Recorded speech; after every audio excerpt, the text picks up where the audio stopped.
ഭൂരിഭാഗം പേരും ആട്ടിടയന്മാരായത് ആ ക്ഷമ ലഭിക്കാൻ വേണ്ടിയാണെന്ന വായനകൾ പോലുമുണ്ട്. പ്രവാസവും അതുപോലെ തന്നെ. ഏറെ ക്ഷമ വേണ്ടതാണത്. ഒരു തരത്തിൽ ആട്ടിടയന്മാരാണ് ഓരോ പ്രവാസിയും. തെളിച്ചുകൊണ്ടു പോകാൻ അവർക്ക് മുന്നിൽ ഒരുപാട് ഭാരങ്ങളുണ്ട്. മരുഭൂമിക്ക് നടുവിൽ അങ്ങനെ കുറെ ആട്ടിടയർ അവരുടെ കാത്തിരിപ്പിന്റെ, ക്ഷമയുടെ, സഹനത്തിന്റെ, പ്രതീക്ഷയുടെ കഥ പറയാൻ ഒന്നിച്ചിരിക്കുന്ന ഒരിടമുണ്ട്.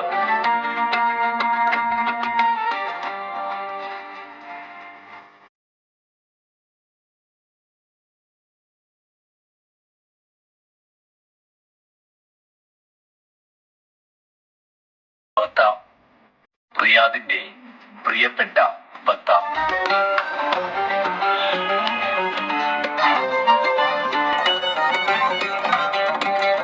സൗദിയിലെ റിയാദിലെത്തുന്ന ഓരോ പ്രവാസിയും ഒരിക്കലെങ്കിലും എത്തിയിട്ടുള്ള ഇടമാണ് ബത്ഹ എന്നറിയപ്പെടുന്ന ബത്ത. ഓരോ മലയാളിക്കുമുള്ളിൽ ബത്ഹയുടെ കഥകളുണ്ടാകും.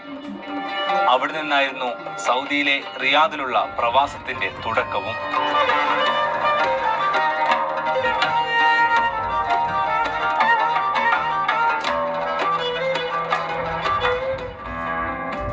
ബത്ത എന്ന വാക്കിന് പര്യായങ്ങൾ ഏറെയുണ്ട്. അത് കേൾക്കാത്ത സൗദി പ്രവാസികൾ ഉണ്ടാകില്ല. ആടുജീവിതം സ്ക്രീനിലെത്തിയതോടെ ബത്തയും കാഴ്ചക്കാരുടെ ഉള്ളിൽ നിറയുന്നുണ്ടാകണം. ബത്ത പ്രവാസിക്ക് എന്താണ്?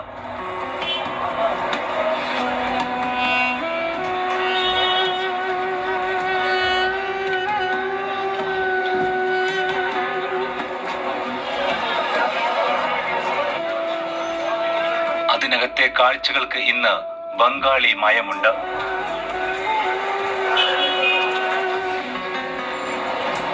പക്ഷേ അത് വകഞ്ഞു നീങ്ങിയാൽ മലയാളികളുടെ മുഖങ്ങൾ പതിയെ തെളിയും.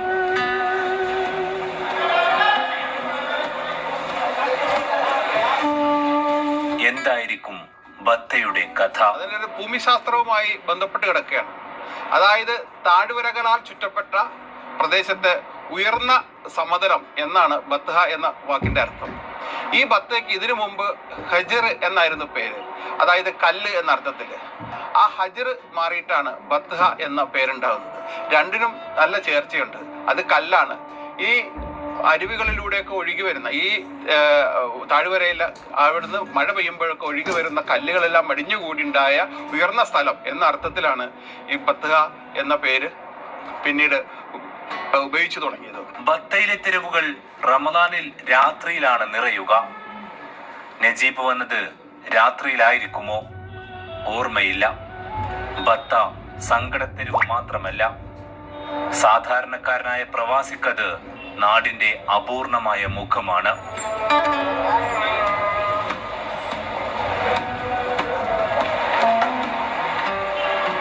അവരുടെ സങ്കടം ഇറക്കി വെക്കാനുള്ള, അവരുടെ ഭാരം ഇറക്കി വെക്കാനുള്ള, ആശ്വാസം കണ്ടെത്താനുള്ള ഒരു സ്ഥലമായിട്ടാണ്, ഒരു ശോകനാശിനിയായിട്ടാണ് ഈ ബത്ഹയെ അവരെല്ലാവരും അവതരിപ്പിച്ചിട്ടുള്ളത്.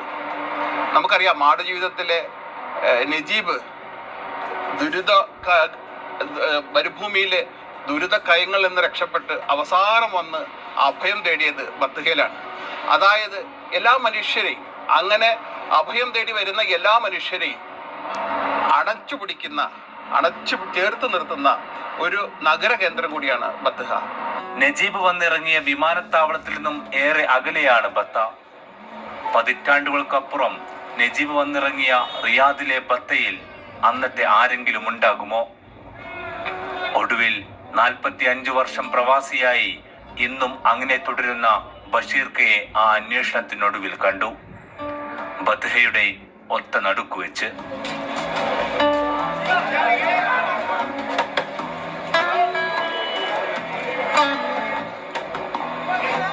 കണ്ട മാത്രയിൽ ചോദ്യം ഇതായിരുന്നു: എന്തേ ഇത്രയായിട്ടും 4 പതിറ്റാണ്ട് കഴിഞ്ഞിട്ടും നാട്ടിലേക്ക് മടങ്ങിയില്ല? എനിക്ക് ഈ രാജ്യം ഭയങ്കര ഇഷ്ടമാണ്. ഈ രാജ്യവും, ഈ രാജ്യത്തെ സംസ്കാരവും, ഈ രാജ്യത്തെ ജനങ്ങളോടുള്ള അടുപ്പവും ഒക്കെ തന്നെ ഇവിടുന്ന് ഒഴിഞ്ഞു പോകാൻ ഒരിക്കലും നമ്മുടെ മനസ്സനുവദിക്കില്ല.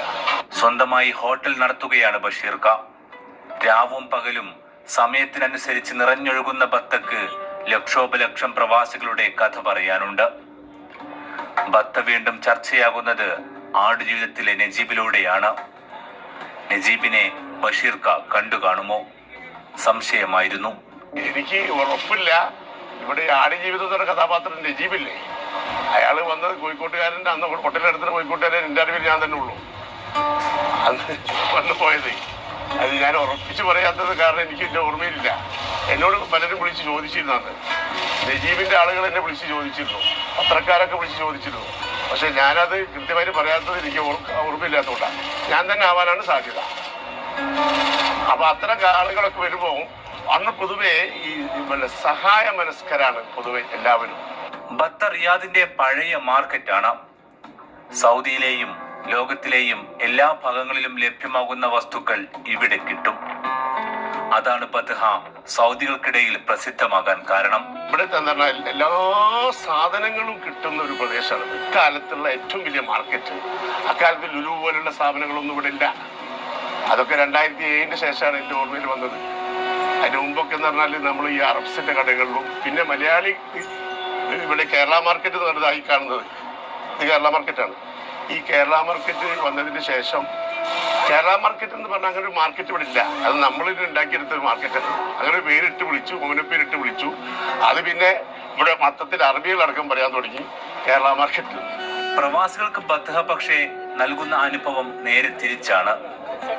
പ്രത്യേകിച്ച് ആദ്യമായി എത്തുന്നവർക്ക്, പതിയെ പതിയെ അതിനകത്ത് സൗഹൃദം കണ്ടെത്തുന്നവർക്ക്.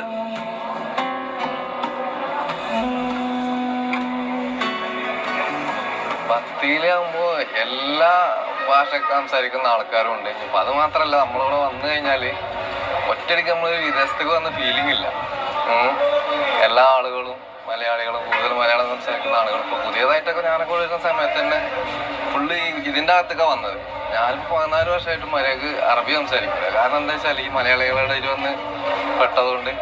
അതുകൊണ്ട് നാട്ടിലത്തെ ഒരു ടെൻഷൻ കുറെ കുറഞ്ഞു കിട്ടുന്നുണ്ട്. തന്നെ വെള്ളിയാഴ്ചകളിൽ ബത്ഹ നിറയും.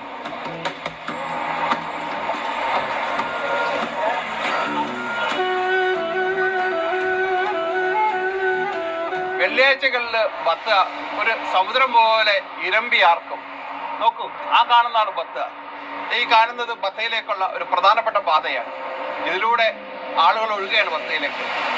റിയാദ് നഗരത്തിൽ നിന്നും മാത്രമല്ല, റിയാദിന് പുറത്തുള്ള, അതായത് ഈ മധ്യപ്രവിശ്യയിലെ പല ഭാഗങ്ങളിൽ നിന്നും വാരാന്ത്യത്തിൽ ആളുകൾ റിയാദിലേക്ക് ബത്തയിലേക്ക് വന്നിരുന്നു.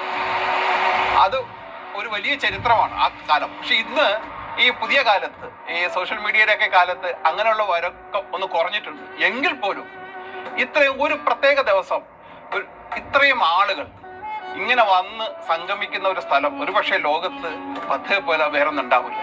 പ്രവാസികളുടെ സങ്കടങ്ങളിലും സന്തോഷങ്ങളിലും നിസ്സഹായാവസ്ഥയിലുമുണ്ട് ബത്ഹ. അതിനെ ഭേദിച്ചുകൊണ്ട് വാഹനങ്ങളുടെ ഹോണുകളുടെ നീണ്ട മുഴക്കങ്ങൾ ഉണ്ടാകും. ബത്ഹ അങ്ങനെ പ്രവാസികളെ സ്നേഹിച്ചുകൊണ്ടേയിരിക്കും. നഷ്ടങ്ങൾക്കിടയിലും പ്രവാസം നേട്ടങ്ങളുടെ ചോദ്യം തിരികെ ചോദിക്കും. നഷ്ടം എന്ന് ചോദിച്ചാൽ നഷ്ടം തന്നെയല്ലേ ഉള്ളൂ. ലൈഫിൽ എല്ലാം നഷ്ടം തന്നെയാണ്. കാരണം നമ്മളെ ഫാമിലി കുട്ടിയാണ് നമ്മളിവിടെ വന്നിട്ട് ഒരുപാടൊന്നും സമ്പാദിച്ചിട്ടില്ല, സമ്പാദിക്കാൻ കഴിഞ്ഞിട്ടില്ല. നമ്മൾ കൂലിപ്പണിക്കാണ് ഇവിടെ വന്നിട്ടുള്ളത്. അപ്പോൾ ഇവിടെ അങ്ങോട്ടുള്ള ഈ 14 വർഷത്തിൽ ഒരുവിധമൊക്കെ നഷ്ടം തന്നെയാണ്. ആരോഗ്യം ഒരുപാട് നഷ്ടപ്പെട്ടിട്ടുണ്ട്. നേട്ടം എന്ന് പറഞ്ഞാൽ ഒരു വീട് ഉണ്ടാക്കാൻ കഴിഞ്ഞിട്ടുണ്ട്. എന്നെ സംബന്ധിച്ച് നാട്ടിലാണെങ്കിൽ ചിലപ്പോൾ അതിന് സാധിച്ചോളണമെന്നില്ല. ഇവിടെ വന്നുകൊണ്ട് അങ്ങനെ സാധിച്ചിട്ടുണ്ട്. പിന്നെ മക്കളെ പഠിപ്പിക്കുക എന്നുള്ളൊരു ധൈര്യം ഉണ്ട്. പിന്നെ അവരെ കല്യാണം കഴിച്ചു പറഞ്ഞേക്കാന്നുള്ളൊരു ധൈര്യങ്ങളൊക്കെ മനസ്സിൽ ഇപ്പൊ ഉണ്ട്. ഇതൊക്കെ തന്നെ നേട്ടങ്ങൾ. ഇത്തരം ഉത്തരങ്ങളാണ് ബത്തയെ പ്രവാസിയുടെ ഉള്ളിൽ നിലനിർത്തുന്നത്. ഒന്നുമില്ലായ്മയിൽ നിന്നും ജീവിതം കരക്കടുപ്പിക്കുന്നത്. ടൈൽസിന്റെ വർക്കാണ് ഞാൻ ചെയ്തുകൊണ്ടിരിക്കുന്നത്. ബത്തയിലെ നല്ലൊരു അനുഭവമാണ്. പിന്നെ കുറെ നല്ല സുഹൃത്തുക്കളും കാര്യങ്ങളും, നമുക്ക് എന്തെങ്കിലും സങ്കടമോ പ്രയാസങ്ങളോ വന്നു കഴിഞ്ഞാൽ നമ്മളെ കൂടെ നിൽക്കാനും കുറെ ആൾക്കാരും ഒക്കെ കൊണ്ട് നല്ലൊരു അനുഭവം തന്നെയാണ്. നമ്മളെ നാട്ടില് നിൽക്കുമ്പോൾ നമുക്കിപ്പം കൊണ്ടുപോകാൻ പറ്റാത്ത ചില കാര്യങ്ങൾ നമുക്ക് ഇവിടെ നിന്ന് നമുക്ക് സഹായിക്കാൻ പറ്റും. പിന്നെ നമ്മളെ കുടുംബം പട്ടിണി ഇല്ലാതെ കൊണ്ടുപോകാൻ പറ്റും. അങ്ങനെയൊക്കെയുള്ള കുറെ നല്ല കാര്യങ്ങൾ നമുക്ക് പ്രവാസ ലോകത്ത് നിന്ന് കിട്ടുന്നുണ്ട്. എത്ര കുറഞ്ഞ വിദ്യാഭ്യാസമുള്ളവരെയും പോറ്റിയ ശീലം ബത്തക്കുണ്ട്. അവിടേക്ക് സൗദി പൗരൻ നജീബിനെ എത്തിച്ചതും അതിനാലാകാം. അതിനകത്താരും പട്ടിണി കിടന്ന് മരിക്കില്ലെന്ന് ഉറപ്പാണ്. ബത്ഹയിലേക്കോ കേരള മാർക്കറ്റിലേക്കോ ഇറങ്ങുമ്പോൾ നാടെവിടെയോ തെളിയുമെന്ന് പ്രവാസികൾ പറയുന്നു. ഇറങ്ങുമ്പോൾ നമുക്ക് നല്ലൊരു ഫീലാണ്. കാരണം വെച്ചാൽ നമ്മളിപ്പോൾ റൂമിന് പുറത്തോട്ട് ഇറങ്ങി കഴിഞ്ഞാൽ ഈ എല്ലാവരും ഇപ്പോൾ വൈകുന്നേരത്തെ ജോലിയൊക്കെ നമ്മളെ നാട്ടിൽ കണക്ക് തന്നെ ഇപ്പോൾ നമ്മൾ വൈകുന്നേരത്തെ പണിയൊക്കെ കഴിഞ്ഞിട്ട് നമ്മൾ കടകളിലും കാര്യങ്ങളൊക്കെ ഇറങ്ങുമല്ലോ, കമ്പോളത്തിലൊക്കെ ഇറങ്ങില്ല. അതേ കണക്കാണ് നമ്മൾ ഇറങ്ങുമ്പം എല്ലാവരും ഇവിടെ കാണും. അപ്പോൾ എല്ലാവരുമായിട്ട് സൗഹൃദം കൂടി സംസാരിക്കുകയൊക്കെ ചെയ്യാം. അപ്പോൾ ഓരോ വിഷമങ്ങളും കാര്യങ്ങളും അങ്ങോട്ടും എന്തെങ്കിലും അവരുമായിട്ട് ഷെയർ ചെയ്യാം. അതൊക്കെ ഒരു നല്ലൊരു അനുഭവം തന്നെയാണ്. മൊബൈൽ തട്ടിപ്പറിച്ചോടുന്ന ഒളിസംഘങ്ങളും മിന്നിയെത്തുന്ന മോഷ്ടാക്കളും ഇടയ്ക്കിടെ നഷ്ടങ്ങൾ നൽകിയവരും ഇതിനകത്തുണ്ട്. ഇടയ്ക്കെല്ലാം അപ്രതീക്ഷിതമായ നഷ്ടങ്ങൾ പ്രവാസത്തിന്റെ കൂടെയുണ്ട്. പ്രതാപം നഷ്ടപ്പെട്ട ബത്ത പുതിയ വിപണികൾക്ക് വഴിമാറുകയാണ്.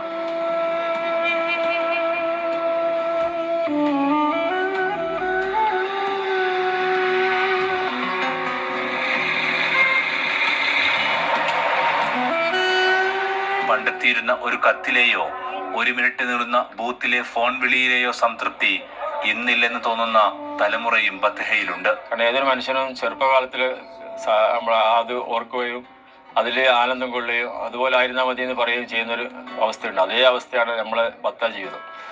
കാരണം നമ്മളെ ആദ്യകാല ജീവിതം എന്ന് വെച്ചാൽ കല്യാണം കഴിഞ്ഞ് വന്നു കഴിഞ്ഞാൽ ഒരു ലെറ്റർ കിട്ടണമെങ്കിൽ കിലോമീറ്റർ നടന്നിട്ട് പോസ്റ്റ് ഓഫീസിൽ പോയി തിരിച്ചു വന്ന് ആ ലെറ്റർ വായിച്ച് പിന്നെ ആഴ്ചകളോളം അതായ വർക്കലാണ്. പിന്നെ അടുത്ത ലെറ്റർ വരുന്ന കാലത്ത് നിൽക്കുക. ഫോൺ വിളിക്കുകയാണെങ്കിൽ കോയിൻസ് ഇട്ടിട്ട് ഒരു റിയാലിന് 9 കോയിൻസ് കിട്ടും, 10 റിയാലിന് 9 കോയിൻസ് ഇട്ട് 50 കോയിൻസ് ഇട്ട് കഴിഞ്ഞാൽ അതിൽ ഒരു മിനിറ്റിന് മാത്രമേ വിളിക്കാൻ പറ്റൂ 50 കോയിൻസ്. പക്ഷേ നമ്മൾ ഇന്ന് പറയുന്ന ഈ കമ്മ്യൂണിക്കേഷൻ ബന്ധമായ ഒരു മിനിറ്റ് നമ്മൾ ഒതുക്കുമായിരുന്നു ആ കാലത്ത്. അന്ന് അതിനെക്കൊണ്ട് ഒരു ആശ്വാസം ഉണ്ടായിരുന്നു. ആ സ്ഥാനത്ത് ഇന്ന് ഇത്രയും വലിയ സൗകര്യം ഉണ്ടായിട്ടു നമ്മളൊക്കെ ആയ 10 അരമണിക്കൂർ വിളിച്ചു കഴിഞ്ഞാലും ആ ആശ്വാസം ഇന്ന് കിട്ടുന്നില്ല. അത് ഒരു പ്രത്യേകത തന്നെ പറയാൻ വേണ്ടി. കയറി വന്നവരെ തിരിച്ചുവിടാൻ ബത്ഹ മടിക്കും. വഴിയില്ലാത്തവർക്ക് പുതിയ ഗല്ലികൾ തുറന്നു കൊടുത്തത് ഈ നഗരമാണ്. ഏതൊരാൾക്കാർക്കും ജീവിച്ചു പോകാൻ പറ്റിയൊരു സ്ഥലമായിരുന്നു ബത്ത. അത് നമ്മളെ അനുഭവം കൊണ്ട് നമ്മൾ മനസ്സിലാക്കിയതാണ്. നമ്മളിപ്പോൾ ഒരു ഷോപ്പിൽ കയറിയതിൻ്റെ പേരിൽ നമ്മൾ അവിടെ തന്നെ സ്ഥിരമായി നിന്നുള്ളൂ. നല്ലൊരു ഓണറെ കിട്ടിയതിൻ്റെ പേരിൽ അദ്ദേഹത്തിൻ്റെ സ്നേഹവും നമ്മളെ തമ്മിലുള്ള ബന്ധത്തിൻ്റെ പേരിൽ അവിടെ പിടിച്ചിരിക്കാൻ പറ്റി 21 വർഷത്തോളം. എന്നാലും അതൊന്നും ഇല്ലാണ്ട് പല സ്ഥലത്തായിട്ട് പണിയെടുത്ത പോലെ കാര്യം നോക്കാമെന്ന് വെച്ചാൽ നമ്മളെ സ്നേഹിതന്മാരിൽ കുറേ ആൾക്കാരുണ്ടായിരുന്നു. അവരാരും ഇവിടുന്ന് ഒരു ജോലിയില്ലാതെയോ വിഷമിക്കുകയോ പ്രയാസപ്പെടുകയോ ചെയ്തിട്ടില്ല. നജീബിനെ ബത്ഹയിലെത്തിച്ച് രക്ഷിച്ച അറബിയെപ്പോലെ ഒട്ടനേകം അറബികളുടെ കാരുണ്യമാണ് ഈ വലിയ നഗരം. അതിനകത്തും നിയമത്തെ ദുരുപയോഗം ചെയ്തവരുണ്ടാകാം. പുതിയ കാലത്ത് പക്ഷേ തൊഴിൽ നിയമങ്ങളെല്ലാം മാറി തുടങ്ങിയതോടെ കഥകളും മാറുകയാണ്.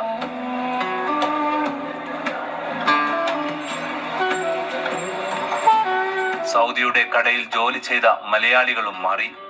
സ്വന്തം കടയിൽ സൗദികളെ വെച്ച കടയുടമസ്ഥരുള്ളതാണ് പുതിയ സൗദി. ഇവിടെ ബത്ഹയും വൈകാതെ പുതിയ വേഷത്തിലേക്ക് മാറും. വേഷം മാറാനാകാത്തത് ഒന്നേയുള്ളൂ, പ്രവാസം. അതിന്റെ വിരഹവും കയ്പും നോവുമെല്ലാം പഴയതു തന്നെ. ബത്ഹയുടെ ഓരോ മൂലകൾക്ക് പറയാനുള്ളതും ആ കഥകൾ തന്നെയാണ്.